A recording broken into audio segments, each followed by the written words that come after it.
संत श्रेष्ठ ज्ञानेश्वर महाराजांनी ज्ञानेश्वरीच्या उपसंहारामध्ये आपल्या श्रीगुरूंच्याकडे, निवृत्तीनाथ महाराजांच्याकडे, विश्वात्मक देवाकडे वैश्विक अशी जी काही प्रार्थना केली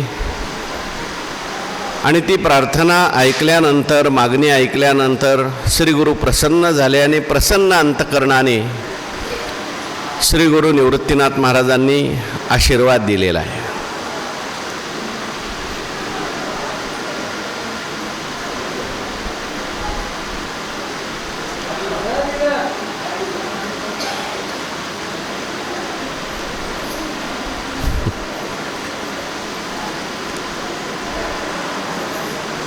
आशीर्वाद प्राप्त झालेला आहे कारण श्रीगुरू आशीर्वाद देण्यामध्ये समर्थ आहेत.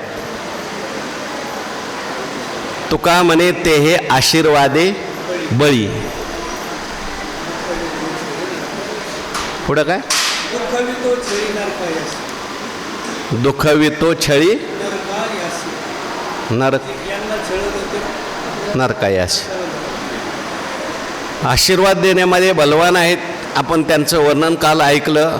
भगवान शंकरच आहेत, ते साक्षात प्रसन्न झालेले आहेत. आणि ज्ञानेश्वर महाराजांनी मागताना पसायदान मागितलं, मात्र यांना इतका आनंद झाला. त्या आनंदामध्ये तुम्हाला मी पसायदान देतो असं म्हणण्यापेक्षा ते दान पसावं असं म्हटले. आनंदाच्या भरामध्ये जसं अर्जुन महाराजांना आनंद झाल्यानंतर मग गेला का,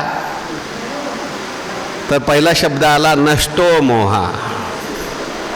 त्यामुळे पसायदान मागितले पण इतका आनंद झालाय. देत असताना देणाऱ्याने जे आनंदाने दिलं, आशीर्वाद जो असतो तो काही मागून मिळत नसतो.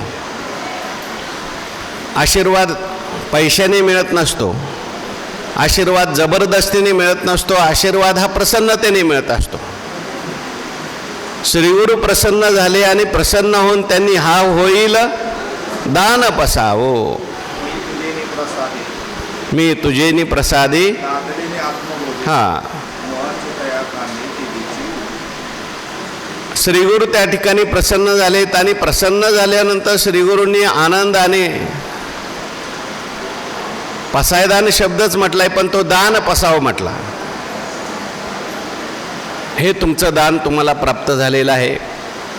ज्ञानेश्वर महाराज आनंदी झालेले आहेत. सुखिया झाला म्हटलंय.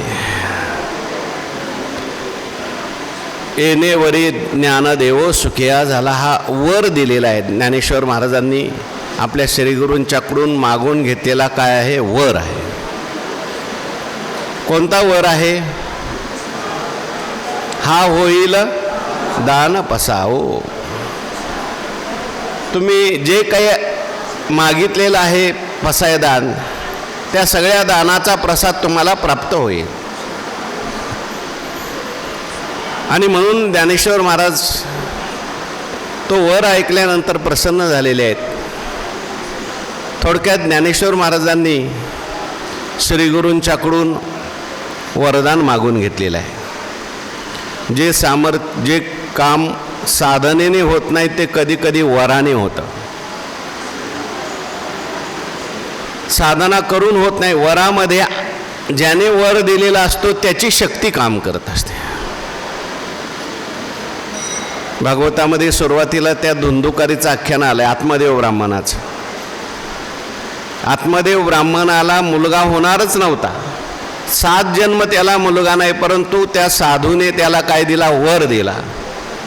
फळ दिलं आणि वर देऊन सांगितलं की तुला हे फळ का, तुला चांगला मुलगा होईल. आता त्याला मुलगा होणार नव्हताच, मग झाला कसा? वराने झाला. कारण वरामध्ये त्या महात्म्याच्या सामर्थ्य, महात्म्याची शक्ती सगळी काम करत असते. म्हणून ज्ञानोबारायांना माहिती आहे ही इथून येणारी, पुढे येणारी जे लोक आहेत ते साधना संपन्न नसतील करायची. ज्ञानेश्वरी वाचल्यानंतर सगळ्यांना कळेल असं नाही, पण ज्ञान होय मुढा अति मूर्ख त्या दगडा. कशा का बरं? ऐसा वर या टिकेशी. ज्ञान होय अज्ञानासी ऐसा वर या टिकेशी. ज्ञानेश्वर महाराजांनी हा वर मागून घेतला आहे टिकेत. जो कोणी वाचील, जो कोणी ज्ञानेश्वरी वाचील, निवृत्तीनाथ महाराज त्याला ज्ञान झालं पाहिजे, सगळं जग सुखी झालं पाहिजे, जगामध्ये हे सगळं वाईट लोकांचं वाईट वागणं संपलं पाहिजे, सत्कर्मात प्रवृत्ती झाली पाहिजे. अगदी जे खळाची व्यंकटी सांडो त्यापासून ते किंबहुना सर्व सुखी किंवा दृष्टादृष्ट विजय होवावे जी, इथपर्यंत सगळी मागणी ज्ञानोबारायांनी केली. आणि श्रीगुरूंनी त्या ठिकाणी काय दिलेलं आहे? वर दिलेला आहे. आणि तो वर ऐकून ज्ञानेश्वर महाराज सुखी झालेले आहेत. कारण ज्या अर्थी श्रीगुरू निवृत्तीनाथ महाराजांचा वर आहे त्या अर्थी हळूहळू हे सगळं जगात होणार आहे, सगळं सुखी होणार आहेत. मग तुम्ही म्हणाल आज जगामध्ये ज्ञानेश्वर महाराजांना वर देऊन वर्ष झाली किती? 750 वर्ष होऊन गेली. अहो जगाचं सोडा, आम्ही ज्ञानेश्वरी वाचतोय, आम्ही ज्ञानेश्वरी सांगतोय, किती वर्ष झाली? बरेच वर्ष झाली. अजून किंबहुना सर्व सुखी आम्हाला अनुभव काय येत नाही. आणि ज्ञानेश्वर महाराज तर सुखिया झाला म्हणतात. ज्ञानेश्वर महाराज सुखिया कसे झाले? तर एक दोन आपण कारणं पाहून आलो की एक तर त्यांच्यात वराचं सामर्थ्य त्यांना माहिती आहे, श्रीगुरूंचं सामर्थ्य माहिती आहे, त्याने हे होणारच आहे हे त्यांना माहिती आहे. आणि ज्ञानेश्वर महाराजांच्या दृष्टीने जर आपण विचार केला तर ज्ञानेश्वर महाराजांच्या दृष्टीने सगळी सृष्टी जी आहे ही आनंदरूपच आहे, परमात्मरूपच आहे, त्यांना झालेली आहे तशी. त्यांच्या दृष्टीने हे सगळं जगत परमात्मारूप झालेलं आहे म्हणून ते सुखिया झाले. मग आमचं का होत नाही? ज्ञानोबारायांनी वरही मागून घेतला आहे. ज्ञानेश्वर महाराजांनी जी काही साधना सांगितली, काही साध्य सांगितलेली आहेत, निवृत्तीनाथ महाराजांची कृपा आहे. वरही मागून घेतलेला आहे. पण वर मागून घेतलेला असला तरीसुद्धा आपल्याला थोडंफार तरी करावं लागेल की नाही? वर दिला आणि त्याला सांगितलं बाबा हे जे फळ आहे तुझ्या पत्नीला नेऊन खायला घाल. पत्नीच्या हातात त्याने ते फळ दिलं. आपल्याला वर मिळालेला आहे, मुलगा होणार आहे, फळ दिलेलं आहे, प्रसाद आहे, खा. त्या पत्नीने ते फळ घेतलं आणि विचार करायला लागली, अशी फळं खाऊन जर मुलं होत असतील तर लग्न कशाला करावं लागलं असतं? धुंदुली तिचं नाव, तर्क कुतर्क करायला लागली. फळ जर खाल्लं मी आणि मी जर गर्भवती झाले, गावात चोर आले, सगळे लोक पळून जातील, मी एकटीच सापडेल, मला जेवण कमी जाईल आणि मग माझी तब्येत कृश होईल. म्हणून तिने ते फळ खाल्लं. हा दोष कोणाचा आहे? वर देणाऱ्याचा आहे का फळ न खाणाऱ्याचा आहे? ज्ञानोबारायांनी वर देऊन गेलाय. ज्ञानोबारायांनी ज्ञानेश्वरी आपल्याला दिली, सगळं काही सांगितलंय, साधन सांगितलंय, साध्य सांगितलंय. पण हे जर आपण करतच नसलो तर ज्ञानोबारायांचं पसायदान हे लगेच आपल्याला सगळ्यांच्या जीवनात दिसत नाही. हां, ज्यांनी याचा अवलंब केला, ज्यांनी असं साधन केलं, त्यांच्या जीवनामध्ये आपल्याला किंबहुना सर्वसुखी अवस्था दिसल्याशिवाय राहणार नाही. ज्यांनी खळाची व्यंकटी सोडली, आपलं खलत्व सोडलं, दुर्बुद्धी सोडली, सत्कर्माविषयी ज्यांना आवड निर्माण झाली, ज्यांचं सगळ्यांच्या विषयी प्रेम निर्माण झालं, ज्यांच्या जीवनातला पापाचा अंधकार जाऊन, अज्ञानाचा अंधकार जाऊन भक्तिरूपी स्वधर्म ज्यांच्या जीवनात आला, ज्ञानरूपी स्वधर्म ज्यांच्या जीवनात आला, त्यांना जे पाहिजे ते मिळालंय. त्यांच्या जीवनात आपोआप ईश्वरनिष्ठांची मांदियाळी आलेलीच आहे.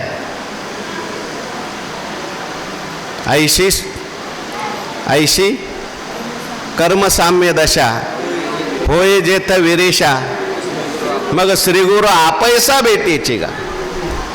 ज्ञानोबारायांनी याच्यात तिन्ही कांड आणलेली आहेत. जशी ज्ञानेश्वरीमध्ये कर्मकांड, उपासनाकांड, ज्ञानकांड आहे, इथे आणलं आहे ज्ञानोबारायांनी. मग ईश्वरनिष्ठांची मांदियाळी त्यांना भेटणारच आहे, आणि ती भेटल्यानंतर त्यांचं सामर्थ्य किती आहे हेही ज्ञानोबारायांनी सांगितलं. त्यांच्याविषयी प्रेम निर्माण होणारच आहे. ते सर्वाई सदा सज्जन. आणि असे जे जे काही लोक असतील ज्यांनी अशी साधना केलेली, ज्यांना संत भेटले, संत ज्यांना प्रिय वाटू लागले, संतांची ज्यांनी सेवा केली, त्यांच्या जीवनात किंबहुना सर्व सुखी आपल्याला आजही पाहायला मिळेल. पूर्ण झालेला पूर्णत्व आजही पाहायला मिळेल. आणि असे लोक आपल्याला आजही ग्रंथोपजीवीच पाहायला मिळेल. पण हे पसायदान आपल्याला दिसून येतं. सगळ्यांच्या जीवनात जरी नसलं तरी असे आजही आपण लोक पाहतो ज्यांच्या जीवनात हे सगळं आहे. आणि हे सगळं पाहून ज्ञानेश्वर महाराज आजही काय झालेले आहेत, येणे वरे ज्ञानदेव सुखिया झाला. नसेल सगळे, पण कमीत कमी प्रवचन ऐकणारे तरी असे असले, ज्ञानेश्वर महाराज समाधीत बसून काय झालेले आहेत, सुखिया झाला. आणि हे सगळं झाल्यानंतर आता ज्ञानेश्वर महाराज या ज्ञानेश्वरीची उत्पत्ती कधी झाली, कोणत्या ठिकाणी ज्ञानेश्वरी सांगितली, कोणत्या काळात ज्ञानेश्वरी सांगितली, कोणत्या देशात ज्ञानेश्वरी सांगितली, हा सगळा विचार इथे सांगतायत. ऐसे युगी परी कळी आणि महाराष्ट्र मंडळी श्री गोदावरीच्या कुळी दक्षिणेली. कोणत्या युगात ज्ञानेश्वरी सांगितली? ज्ञानेश्वर महाराज म्हणतात मी कलियुगात ज्ञानेश्वरी सांगितली. कोणतं युग चालू होतं? ज्ञानेश्वर महाराजांनी ज्ञानेश्वरी सांगितलं कलियुग चालू होतं. उपक्रम करताना, पूजा करताना आपल्याला संकल्प सोडावा लागतो, आणि त्या संकल्पामध्ये देश सांगावा लागतो, काल सांगावा लागतो, आणि पात्र जो काम करतोय त्याचाही उल्लेख करावा लागतो. पूजा अगोदर सुरुवात करताना सांगावं लागतं, आणि पूजा झाल्यानंतरही समर्पित पूजा करायची. जंबू दिवे, भरतखंडे, अमुक अमुक महाराष्ट्रे, अमुक अमुक ग्रामे, त्या गावाचं नाव घेऊन ते सगळं कुठं बसलोय ते सांगावं लागतं. त्याच्यानंतर काळ सांगावा लागतो. काळ सांगत असताना मन्वंतर सांगावं लागतं. कोणतं मन्वंतर चाललंय?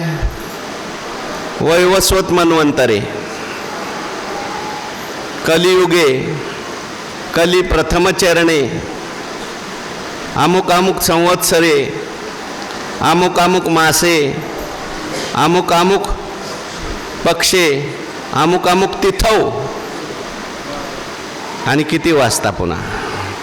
तसं ज्ञानेश्वर महाराजांनी ज्ञानेश्वरी लिहिली 4 युग आहेत: कृत, त्रेता, द्वापार आणि कली. कोणत्या युगात ही ज्ञानेश्वरी सांगितलेली आहे? ऐसे युगी परी कळी. कलियुगात ही ज्ञानेश्वरी सांगितलेली आहे. कलियुग जसं वाईट आहे तसं कलियुग चांगलं सुद्धा आहे बरं का. कलियुग वाईट आहे कारण कलीत सगळे दोषच दोष आहेत. शुकाचार्यांनी परीक्षितीला शेवटचा उपदेश करताना असं म्हटलंय, कली दोष निधी राजन अस्ति एको महान गुन्हा. दोषनिधी आहे, पण एक चांगला गुण सुद्धा कलियुगामध्ये आहे.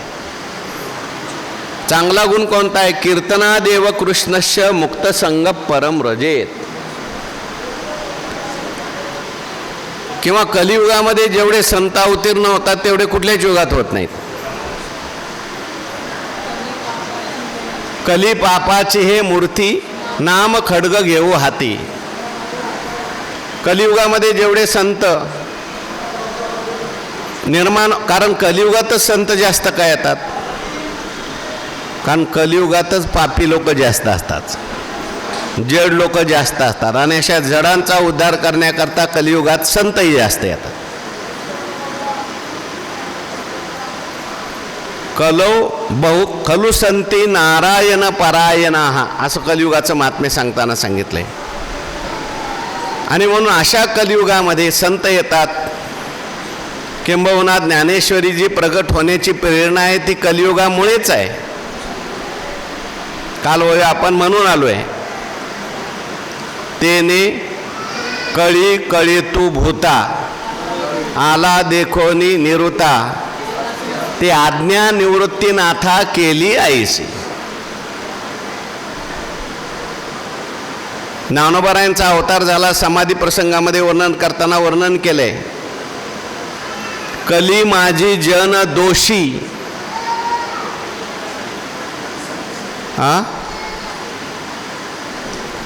मग ती अवतार घेतले कली दोष हरावया.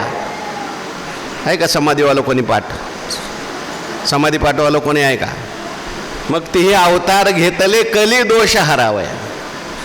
कलियुगातले सगळे दोष हरण करण्याकरता त्यांनी अवतार घेतले. म्हणून ऐशे युगी परी कळी. ज्ञानोबाराय बोलतात कलियुग होतं म्हणूनच आमचा अवतार झाला, कलियुग होतं म्हणून ज्ञानेश्वरी लिहिली. निवृत्तीनाथ महाराजांना गैनीनाथांनी आज्ञा दिली, आला देखोनी निवृत्ता. आणखीन तिथे कलियुगाचं वर्णन आलंय, तो हा तू घेऊन आगवा कळी गिळते आजीवा सर्व प्रकारे धावा करी पावेगी. आणि म्हणून ज्ञानेश्वरीचा उद्गम आहे. म्हणून ज्ञानोबाराय म्हणतात ऐशे युगी परी कळी. बर कलियुग होतं. कोणत्या देशात लिहिलं? आणि महाराष्ट्र मंडळी. ज्ञानोबारायांनी महाराष्ट्राचं वर्णन केलंय. राष्ट्र वास्तविक पाहता महाराष्ट्र हे राज्य आहे, राष्ट्र नाही आहे. भारत देशामध्ये अनेक राज्य आहेत, त्यातलं एक राज्य महाराष्ट्र आहे. पण एक राज्य असं आहे की याला महाराष्ट्र म्हटलंय, नुसतं राष्ट्र नाही, महाराष्ट्र. कारण महाराष्ट्र होण्याची योग्यता या राज्यामध्ये आहे. त्यावेळेस जे काही हिंदवी स्वराज्य निर्माण झालं ते कुठून निर्माण झालं? महाराष्ट्रातून निर्माण झालं. म्हणून महान असलेलं राष्ट्र आहे, जिथे महान महान संत जन्माला आलेले आहेत, देवाचे भक्त जन्माला आले आहेत. असं महाराष्ट्र मंडळी या महाराष्ट्रामध्ये. महाराष्ट्राचं खूप वर्णन आहे. महाराष्ट्र ही भूमी संतांची. म्हणून अशा महाराष्ट्रामध्ये श्री गोदावरीच्या कुळी दक्षिणिली किंवा दक्षिण लिंगी असं सुद्धा पाठ आहे. श्री गोदावरीच्या, गोदावरीचं वर्णन करताना ज्ञानोबारायांनी श्री गोदावरी म्हटले. चला आता गोदावरी महात्म्याकडे 2-4 दिवस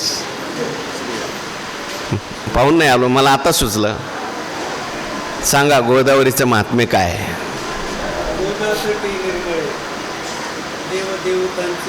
गोदा तटे निर्मळे देवदेवतांची रावळे संत महंत मेळे दिवस जाय सुखाचा. गोवद हरी म्हटले. मागे आपण त्याची कथा पाहून आलोय. कोणी प्रगट केलेली आहे? गौतम ऋषींनी प्रगट केलेली आहे. काय ओवी आहे? गौतमाचे निमिषे